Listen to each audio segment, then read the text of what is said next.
Welcome. In this video, we'll explain why the FL Studio CPU meter is the one you should focus on when analyzing your project's CPU load. A recurring frustration we see on our customer forums is, why does the FL Studio CPU meter differ from the CPU utilization shown in the operating system's CPU meter? Spoiler, they measure completely different things.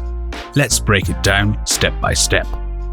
The Windows Task Manager and macOS Activity Monitor display system-wide CPU usage as the CPU reports it.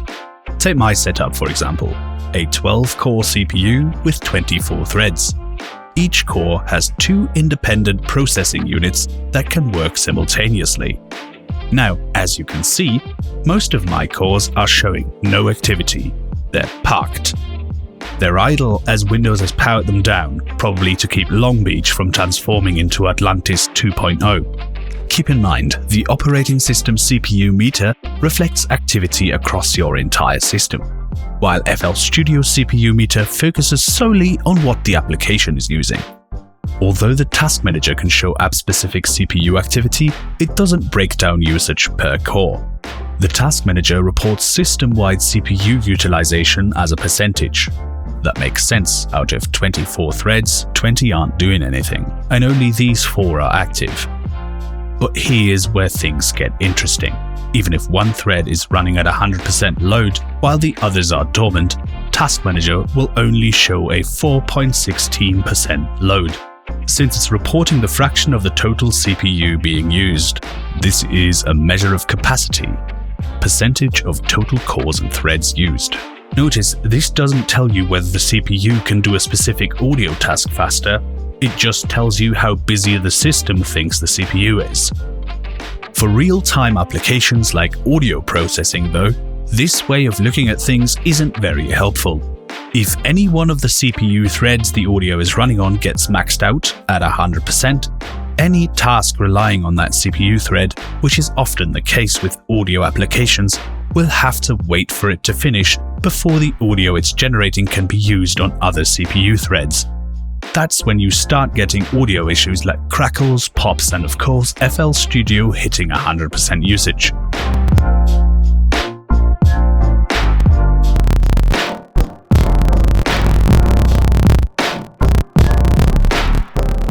We call these glitches buffer underruns or just underruns. It's common for users experiencing this to feel frustrated and claim FL Studio isn't using their CPU fully before they get underruns, and we suck at DAWing. But there's more to this problem. Let's take a closer look at why underruns happen. Take a moment to consider the audio setting buffer length. When you play a project in FL Studio, the live audio you hear is rendered ahead of time, in small segments that are sent to your audio interface, so that's a buffer after it's generated. So in this case, you're listening to audio from 3 milliseconds in the past.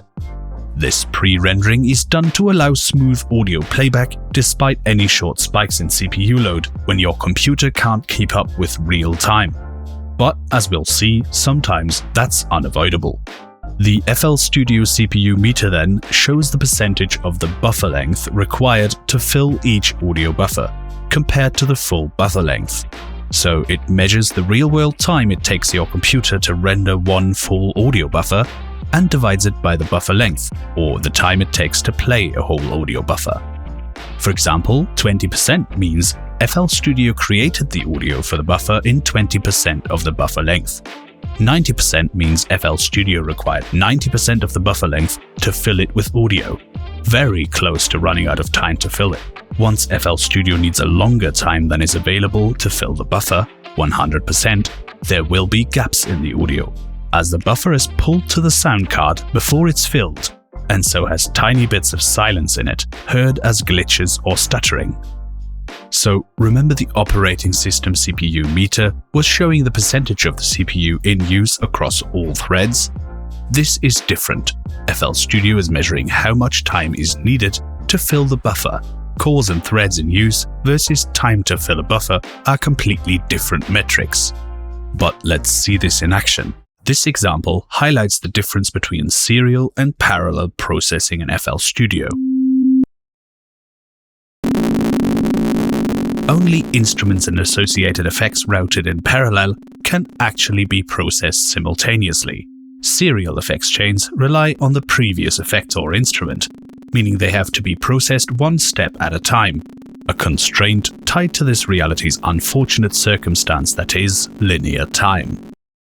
In highly serial scenarios with long effects chains, your fancy high-tech multi-core CPU is therefore limited by the single-core performance of its slowest core.